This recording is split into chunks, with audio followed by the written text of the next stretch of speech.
नमस्कार, मेरा नाम मनविंदर सिंह और आप देख रहे हैं उदय न्यूज लाइव सच का सवेरा।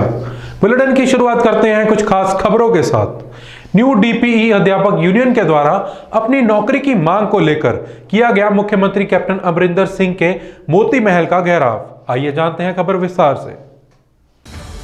सर्व शिक्षा अभियान मिड डे मील दफ्तरी कर्मचारियों की तरफ से अलग अलग अध्यापक यूनियन के साथ मिलकर और अपने परिवार और बच्चों को साथ लेकर अपनी बदली नोटिफिकेशन को लेकर किया गया मुख्यमंत्री के मोती महल का घेराव।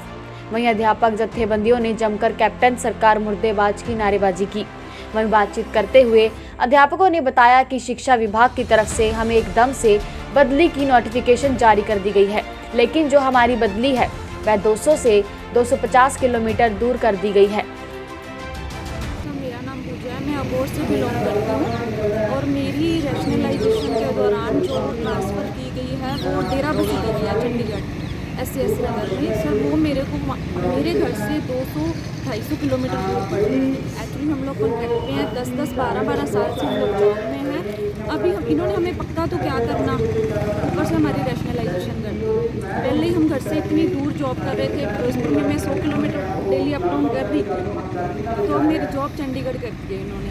तो सर हम 200 लोग हैं जिनकी इन्होंने रैशनलाइजेशन करी है। 200 न्यू अपॉइंट कर लें ये लोग, 200 बंदे नवे नहीं रखे, इन्होंने 200 लोगों को पूरे पंजाब में फैला दिया।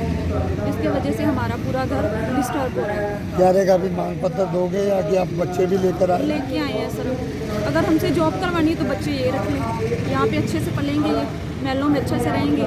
इनको ये रख लें, बच्चों को हमारे रख लें, हम जॉब कर लेते हैं सर, हमें कोई एतराज़ नहीं। ਸਾਡੇ ਜੀ ਸਰਵ ਸਿੱਖਿਆ ਅਭਿਆਨ ਮਿਡ ਡੇ ਮੀਲ ਦਫ਼ਤਰੀ ਕਰਮਚਾਰੀ ਯੂਨੀਅਨ ਦੇ ਅਸੀਂ ਸਾਰੇ ਮੈਂਬਰ ਹਾਂ ਜੀ। ਅੱਜ ਤੁਸੀਂ ਦੇਖਿਆ ਹੋਣਾ ਅਸੀਂ ਬੱਚਿਆਂ ਨੂੰ ਨਾਲ ਲੈ ਕੇ ਆਏ ਹਾਂ। ਅਸੀਂ ਘਰਾਵ ਕਰਨ ਨਹੀਂ ਆਏ, ਅਸੀਂ ਤਾਂ ਮੁੱਖ ਮੰਤਰੀ ਸਾਹਿਬ ਤੇ ਮਹਾਰਾਣੀ ਨੂੰ ਆਪਣੇ ਬੱਚੇ ਸੌਂਪਣ ਆਏ ਸੀ, ਕਿਉਂਕਿ ਸਾਡੇ ਵਾਸਤੇ ਸਿੱਖਿਆ ਵਿਭਾਗ 'ਚ ਜਿਹੇ ਹਾਲਾਤ ਕਰ ਦਿੱਤੇ ਗਏ ਨੇ ਕਿ ਅਸੀਂ ਆਪਣੇ ਬੱਚਿਆਂ ਨੂੰ ਪਾਲਣ ਦਾ ਸਮਰੱਥ ਹਾਂ। ਅਸੀਂ 12-12, 14-14 ਸਾਲਾਂ ਤੋਂ ਸਿੱਖਿਆ ਵਿਭਾਗ ਦੇ ਦਫ਼ਤਰ 'ਚ ਕੰਮ ਕਰ ਰਹੇ ਹਾਂ। ਕੰਟਰੈਕਟ 'ਤੇ ਹਾਂ ਅਸੀਂ, ਸਾਨੂੰ ਰੈਗੂਲਰ ਨਹੀਂ ਕੀਤਾ ਗਿਆ। ਇਹਦੇ ਇਲਾਵਾ ਸਿੱਖਿਆ ਵਿਭਾਗ ਵੱਲੋਂ ਫਰਮਾਨ ਜਾਰੀ ਕਰ ਦਿੱਤਾ ਗਿਆ ਜੀ, ਜਿਹੜੇ ਸਾਡੇ ਮੁਲਾਜ਼ਮ ਨੇ ਉਹਨਾਂ ਦੀ ਰੈਜਿਸਟ੍ਰੇਸ਼ਨ ਕੀਤੀ ਜਾ ਰਹੀ ਹੈ। ਸਾਡੀਆਂ ਕੁੜੀਆਂ ਮੁੰਡਿਆਂ ਨੂੰ, ਖਾਸ ਕਰਕੇ ਕੁੜੀਆਂ ਨੂੰ 200-200, 250 ਕਿਲੋਮੀਟਰ ਮਾਲਵੇ ਨੂੰ ਮਾਝੇ, ਦੁਆਬੇ ਮਾਝੇ ਨੂੰ ਦੁਆਬਾ, ਦੁਆਬੇ ਨੂੰ ਮਾਝਾ, ਸਾਰਿਆਂ ਨੂੰ 5-5, 7-7 ਜ਼ਿਲ੍ਹੇ ਪਾਰ ਕਰਕੇ ਜਿਹੜੇ ਕਿ ਸਟੇਸ਼ਨ ਦਿੱਤੇ ਜਾ ਰਹੇ ਨੇ, ਧੱਕੇ ਨਾਲ ਸਟੇਸ਼ਨ ਅਲੋਟਮੈਂਟ ਕੀਤੀ ਗਈ ਹੈ। ਇਸ ਕਰਕੇ ਅੱਜ ਦਾ ਅਸੀਂ ਇਹ ਪ੍ਰੋਟੈਸਟ ਰੱਖਿਆ ਸੀਗਾ ਵੀ ਇਹ ਜਿਹੇ ਹਾਲਾਤਾਂ 'ਚ 200 ਕਿਲੋਮੀਟਰ ਦੂਰ ਜਾ ਕੇ ਨੌਕਰੀ ਨਹੀਂ ਕੀਤੀ ਜਾ ਸਕਦੀ। ਅਸੀਂ ਕੋਈ ਫਰੈਸ਼ ਪੁਆਇੰਟ ਹੀ ਨਹੀਂ ਹੈਗੇ, 12-12, 14 ਸਾਲ ਤੋਂ ਨੌਕਰੀਆਂ ਕਰ ਰਹੇ ਹਾਂ। ਇੱਥੇ ਪਿਛਲੇ 1.5 ਸਾਲ ਤੋਂ ਸਿੱਖਿਆ ਮੰਤਰੀ ਸਾਨੂੰ ਰੈਗੂਲਰ ਕਰਨ ਦੀ ਗੱਲ ਕਰ ਰਹੇ ਨੇ, ਕਿਉਂਕਿ ਸਰਵ ਸਿੱਖਿਆ ਅਭਿਆਨ ਦੇ ਅਧਿਆਪਕ ਜਿਹੜੇ 2018 'ਚ ਰੈਗੂਲਰ ਕਰ ਦਿੱਤੇ ਗਏ ਸੀ ਤੇ ਸਾਨੂੰ ਨੋਨ ਟੀਚਿੰਗ ਸਟਾਫ ਅਸੀਂ ਉਹਨਾਂ ਦੇ ਉਸੇ ਪ੍ਰੋਜੈਕਟ 'ਚ, ਪਰ ਸਾਨੂੰ ਉਦੋਂ ਵੀ ਵਿਤਕਰਾ ਕੀਤੇ ਛੱਡ ਦਿੱਤਾ ਗਿਆ ਹੈ।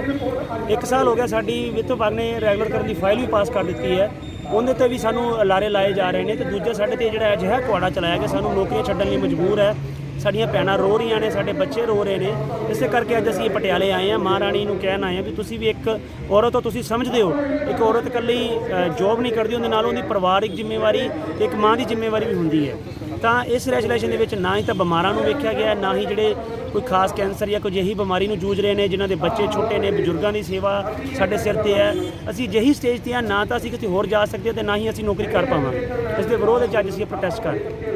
ਗੱਲ ਕਰੀਏ ਆਪਣੇ ਬੱਚੇ ਲੈ ਕੇ ਆਏ ਹੋ, ਇੱਕ ਗੱਲ ਆਖੀ ਗਈ ਸੀਗੀ ਜਾਂ ਤਾਂ ਸਾਡੇ ਬੱਚੇ ਰੱਖ ਲਓ ਜਾਂ ਇਹ ਵੀ ਜਿਹੜੇ ਨਿਯਮ ਕੀਤੇ ਗਏ ਨੇ ਵੀ ਰੱਦ ਕਰ ਦਿਓ ਇਹਨੂੰ। ਹਾਂਜੀ, ਇਹ ਕੀ ਗੱਲ ਬਣੀ? ਮਤਲਬ ਕਿ ਇਹਦਾ ਮਤਲਬ ਇਹ ਹੈ ਜੀ ਵੀ ਜਿਵੇਂ ਤੁਹਾਨੂੰ ਦੱਸਿਆ ਹੈ ਵੀ ਜੇ ਅੱਜ ਅਸੀਂ 12 ਸਾਲਾਂ ਦੇ ਉਦਯੋਗੀ ਤੋਂ ਬਾਅਦ ਅਸੀਂ ਕਿਸੇ ਜਗ੍ਹਾ 'ਤੇ ਸਟੈਬਲਿਸ਼ ਹੋ ਚੁੱਕੇ ਹਾਂ। ਸਾਨੂੰ ਅਪਾਇੰਟਮੈਂਟ ਸਾਡੀਆਂ ਪਹਿਲਾਂ ਵੀ ਬਾਹਰਲੇ ਜ਼ਿਲ੍ਹਿਆਂ 'ਚ ਮਿਲੀਆਂ ਸੀ।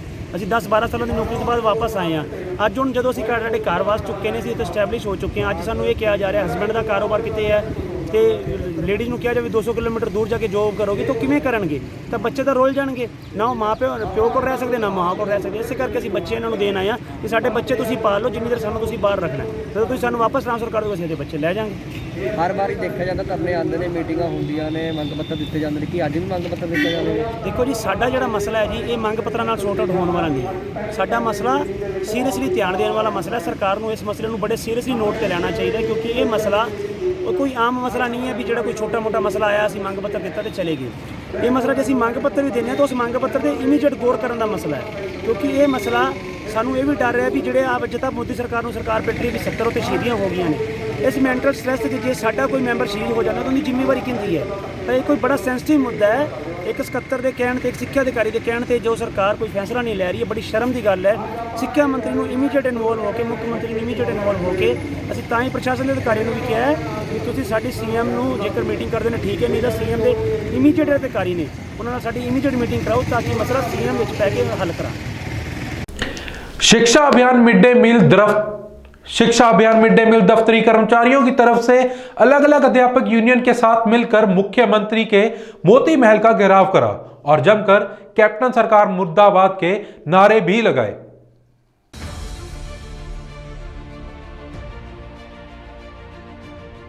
अध्यापक यूनियन के द्वारा अपनी नौकरी की मांग को लेकर किया गया मुख्यमंत्री कैप्टन अमरिंदर सिंह के मोती महल का घेराव। वहीं अध्यापकों ने मुख्यमंत्री के घर के बाहर जमकर की मुर्दाबाद की नारेबाजी। वहीं बातचीत करते हुए न्यू डीपीई अध्यापक यूनियन ने कहा कि हमारी पिछले काफ़ी लंबे समय से एक ही मांग है कि हमें भर्ती दी जाए, हम नौकरी पर लग सके, लेकिन सरकार की तरफ से अभी तक कोई भी भर्ती लागू नहीं की गई। इसलिए हम नौकरी की मांग को लेकर मुख्यमंत्री कैप्टन अमरिंदर सिंह के घर के बाहर आए हैं। ਅਸੀਂ ਸਾਰੇ ਇੱਥੇ ਬੇਰੁਜ਼ਗਾਰ DPE ਯੂਨੀਅਨ ਦੇ ਮੈਂਬਰ ਹਾਂ। ਸਾਰੇ ਇੱਥੇ ਸਾਡੇ ਬੇਰੁਜ਼ਗਾਰ ਅਧਿਆਪਕ ਸਾਡੇ ਨਾਲ ਇਕੱਠੇ ਹੋਏ ਨੇ। ਸਾਡੀ ਮੰਗ ਅਸੀਂ DPE ਦੀਆਂ ਨਵੀਆਂ ਪੋਸਟਾਂ ਨਿਕਲਣ ਤੇ ਅਸੀਂ ਸਾਰੇ ਰੁਜ਼ਗਾਰ ਤੇ ਲੱਗ ਸਕੀਏ। ਅਸੀਂ 3-4 ਪ੍ਰੋਟੈਸਟ ਕਰਨ ਤੋਂ ਬਾਅਦ ਸੰਗਰੂਰ ਦੇ ਵਿੱਚ ਕੀਤੇ ਨੇ, ਪਟਿਆਲੇ 'ਚ ਸਾਡਾ ਪਹਿਲਾ ਪ੍ਰਦਰਸ਼ਨ ਹੈ। ਉਦੋਂ ਬਾਅਦ ਸਾਨੂੰ ਸਾਡੀ ਪੈਨਲ ਮੀਟਿੰਗ ਆਪਣੇ ਬਜਿੰਦਰ ਸਿੰਗਲਾ ਜੀ ਸਿੱਖਿਆ ਮੰਤਰੀ ਜੀ ਨਾਲ ਚੰਡੀਗੜ੍ਹ 7 ਦਸੰਬਰ ਨੂੰ ਹੋਈ, ਜਿਹਦੇ ਵਿੱਚ ਉਹਨਾਂ ਨੇ ਕਿਹਾ ਵੀ ਹਾਂ ਤੁਹਾਡੀਆਂ ਪੋਸਟਾਂ ਵੱਲ ਧਿਆਨ ਦਿੱਤਾ ਜਾਊਗਾ। ਤੇ ਉਹ ਅੱਜ 1 ਮਹੀਨਾ ਬੀਤਣ ਤੋਂ ਬਾਅਦ ਅਸੀਂ ਇਹ ਦੁਬਾਰੇ ਸੰਘਰਸ਼ ਕਰ ਰਹੇ ਹਾਂ। ਸਾਡੀ ਪੋਸਟਾਂ ਦਾ ਕੋਈ ਨੋਟੀਫਿਕੇਸ਼ਨ ਨਹੀਂ ਤੇ ਉਸ ਤੋਂ ਬਾਅਦ ਇੱਕ ਕੱਲ ਆਪਣੇ ਨੋਟੀਫਿਕੇਸ਼ਨ ਆਇਆ ਜਿਸ ਦੇ ਵਿੱਚ ਫਿਜ਼ੀਕਲ ਵਿਸ਼ਾ ਹੀ ਖਤਮ ਕਰਨ ਦੀ ਕੋਸ਼ਿਸ਼ ਕੀਤੀ ਜਾ ਰਹੀ ਹੈ ਵੀ ਇੰਗਲਿਸ਼ ਤੇ ਹੋਰ ਵਿਸ਼ਿਆਂ ਦੇ ਟੀਚਰਾਂ ਨੂੰ ਇਹਨਾਂ ਦੀ ਪ੍ਰੈਕਟਿਸ ਦਵਾ ਕੇ ਵੀ ਅਸੀਂ ਉਹ ਫਿਜ਼ੀਕਲ ਦੀ ਟ੍ਰੇਨਿੰਗ ਦੇਣਗੇ। ਅਸੀਂ ਇਹ ਯੁਰਤਨ ਦਾਅਵੇ ਨਾਲ ਕਹਿ ਸਕਦੇ ਹਾਂ ਵੀ ਉਹ ਨਹੀਂ, ਇਸ ਤਰ੍ਹਾਂ ਫਿਜ਼ੀਕਲ ਦਾ ਆਪਣਾ ਖੇਡਾਂ ਦਾ ਸਕੋਪ ਦੇਸ਼ ਦੇ ਵਿੱਚ ਡਿੱਗਦਾ ਜਾਊਗਾ, ਬਿਮਾਰੀਆਂ ਦੇ ਸ਼ਿਕਾਰ ਹੁੰਦੇ ਜਾਣਗੇ ਤੇ ਸਿਹਤ ਵੱਲ ਧਿਆਨ ਨਹੀਂ ਹੋਊਗਾ, ਜਿਸ ਕਰਕੇ ਸਾਡੇ ਵਿਸ਼ੇ ਨੂੰ ਲਾਜ਼ਮੀ ਰੱਖਿਆ ਜਾਵੇ ਤਾਂ ਜੋ ਅਸੀਂ ਪੜ੍ਹਾਈਆਂ ਕੀਤੀਆਂ ਨੇ ਇੰਨੇ ਬੇਰੁਜ਼ਗਾਰ ਸਟੂਡੈਂਟ ਨੇ ਉਹਨਾਂ ਨੂੰ ਉਹਨਾਂ ਦਾ ਸਿੱਖਿਆ ਦਾ ਮੁੱਲ ਮਿਲ ਸਕੇ। ਭਾਈ ਜੀ ਗੱਲ ਕਰੀਏ ਜੇਕਰ ਹਰ ਵਾਰ ਹੀ ਧਰਨੇ ਆਉਂਦੇ ਨੇ ਮਹਿਲ ਦੇ ਬਾਹਰ, ਤੁਸੀਂ ਵੀ ਅੱਜ ਆਏ ਹੋ, ਹਰ ਵਾਰ ਹੀ ਦੇਖਿਆ ਜਾਂਦਾ ਮੰਗ ਪੱਤਰ ਦਿੱਤੇ ਜਾਂਦੇ ਨੇ, ਮੀਟਿੰਗਾਂ ਮਿਲਦੀਆਂ ਨੇ, ਕੋਈ ਹੱਲ ਨਹੀਂ ਹੁੰਦਾ, ਦੁਬਾਰਾ ਤੋਂ ਫੇਰ ਧਰਨੇ ਲੱਗਦੇ ਨੇ। ਤੁਹਾਡੇ ਨਾਲ ਕੀ ਗੱਲਬਾਤ ਹੋਈ ਹੈ ਪੁਲਿਸ ਦੀ?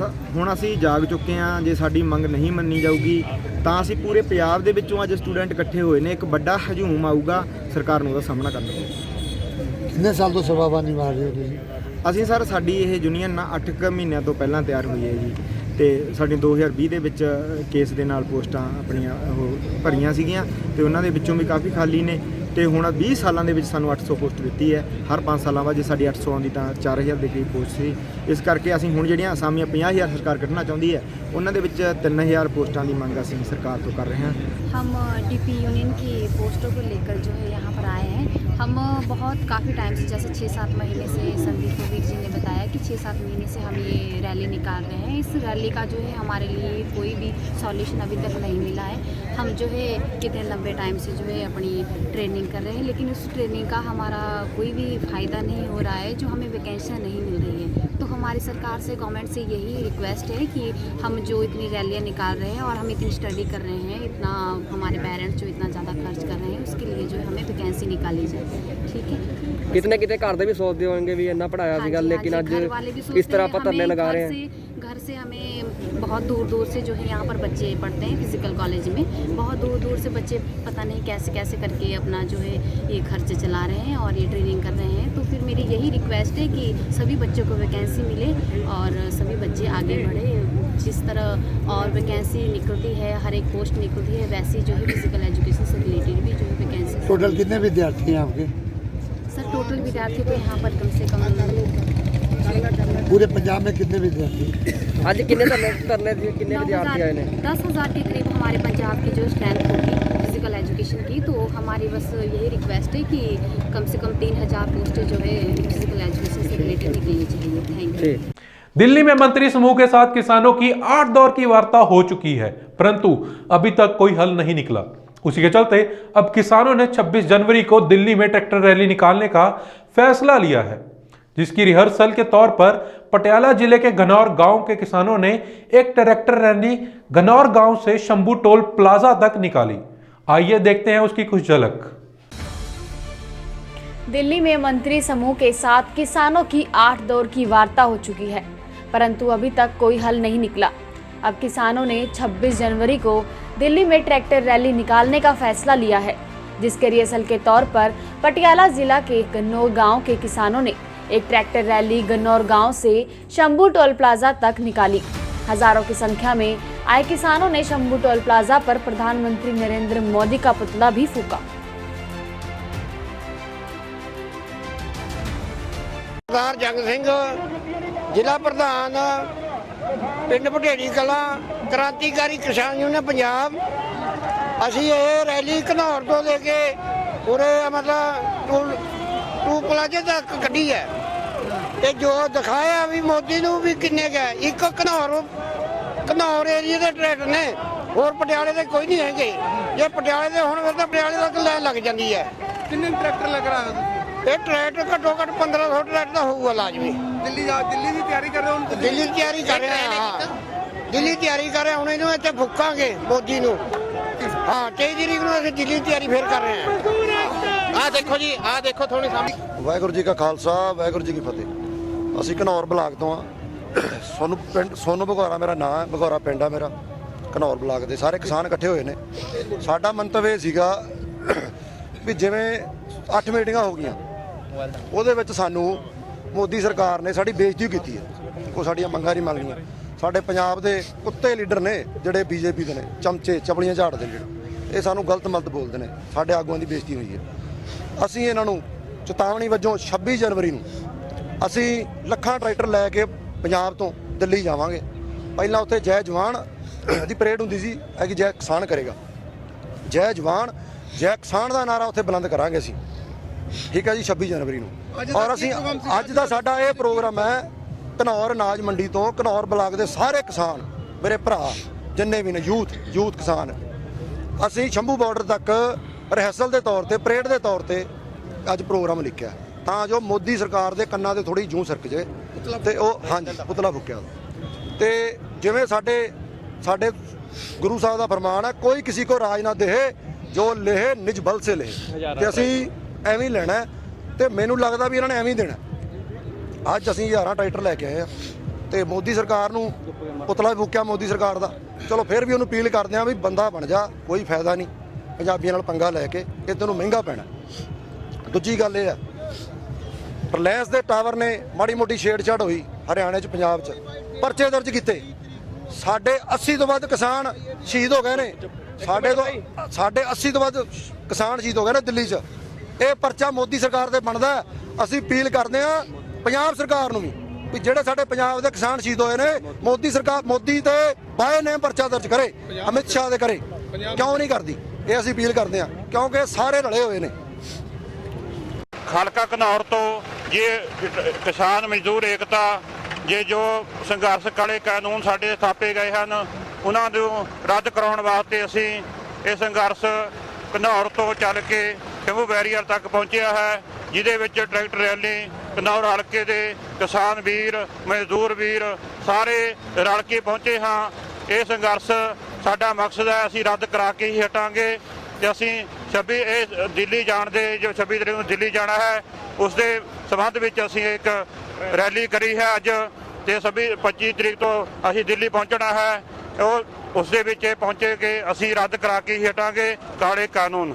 ਵਾਹਿਗੁਰੂ ਜੀ ਕਾ ਖਾਲਸਾ, ਵਾਹਿਗੁਰੂ ਜੀ ਕੀ ਫਤਿਹ।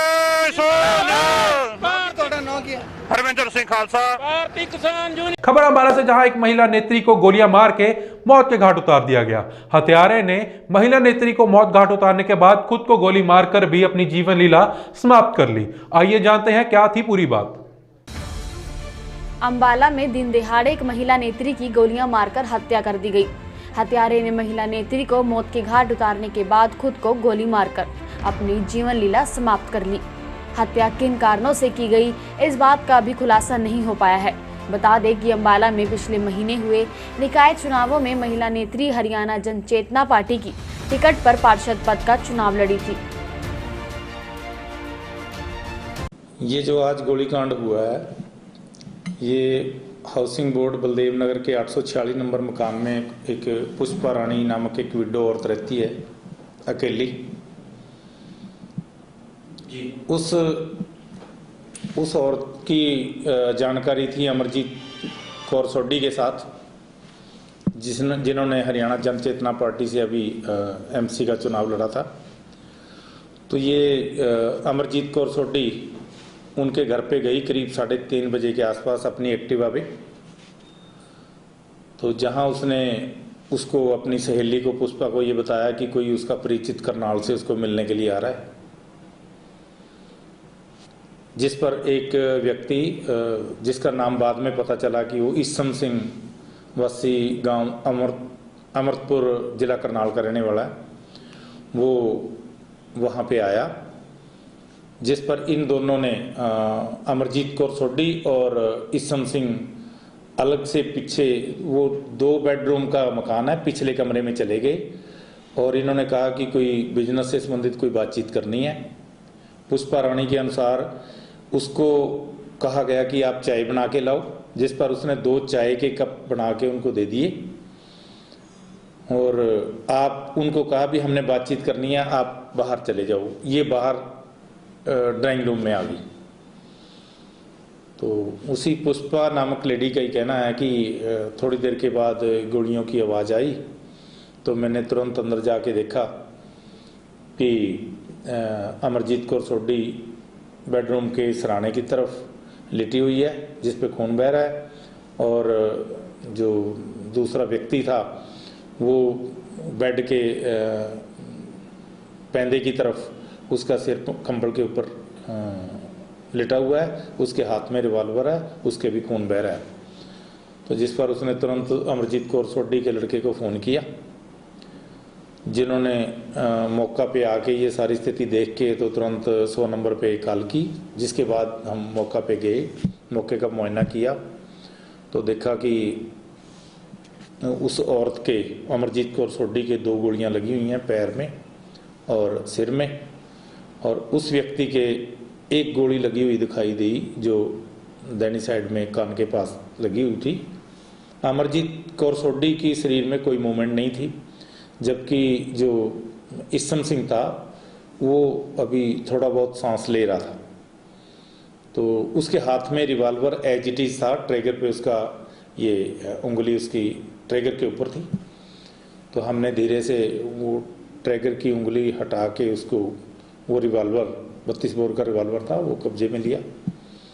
उसके बाद इनको दोनों को अलग अलग एम्बुलेंस करके फटाफट नागरिक हॉस्पिटल अम्बाला शहर पहुँचाया गया, जहाँ पर अमरजीत कौर सोडी को तो जाते ही डॉक्टरों ने मृत डिक्लेयर कर दिया, लेकिन जो ईसम सिंह था उसके अभी सांस चल रहे थे, तो वो थोड़ी देर के बाद उसकी भी नागरिक हॉस्पिटल में डेथ हो गई। ये मुकदमा सीधे 302 का इनकी लड़के की स्टेटमेंट में, अमरजीत कौर सोडी के लड़के की स्टेटमेंट में 302 और 2554 का मुकदमा दर्ज हुआ है आर्म्स एक्ट का। तो इसमें हालांकि जिसने गोली मारी है उसकी भी डेथ हो चुकी है, लेकिन फिर इसमें पूरे पहलुओं पे क्या कैसी परिस्थिति रही, क्या रहा, कैसे यहाँ आए, क्या इन्वॉल्वमेंट रही, फिर भी इसमें जो भी पूरा घटनाक्रम है इसको खंगाला जाएगा और इस पर प्रॉपर कार्रवाई की जाए। घर खुला था बिल्कुल, वो जो लेडीज है घर की मालकिन वो बाहर थी, बल्कि उसका एक किराएदार है वो भी ऊपर सोया हुआ था। तो इसमें वो घर बंद नहीं था वो। हालांकि वो बात अलग है कि वो लेडीज थी वहाँ पे, उसको इन बातों की, इनका कोई आपस में झगड़ा हुआ या कुछ हुआ, उसने कुछ नहीं सुना। वो कह रही टीवी चल रहा था, तो मुझे इस चीज़ का कुछ नहीं भी, अंदर मुझे तो गोली की आवाज़ आई, उसका ये कहना है। फिर भी इसमें जो भी है इसकी तह तक जाके सच्चाई का पता लगाया जाएगा, और जो भी इसमें इन्वॉल्व पाया गया और भी, तो सभी के खिलाफ सख्त कानूनी कार्रवाई की जाएगी। खबरों का सिलसिला इसी तरह जारी रहेगा। आप हमारे साथ जुड़े रहिए और देखते रहिए उदय न्यूज लाइव। नमस्कार।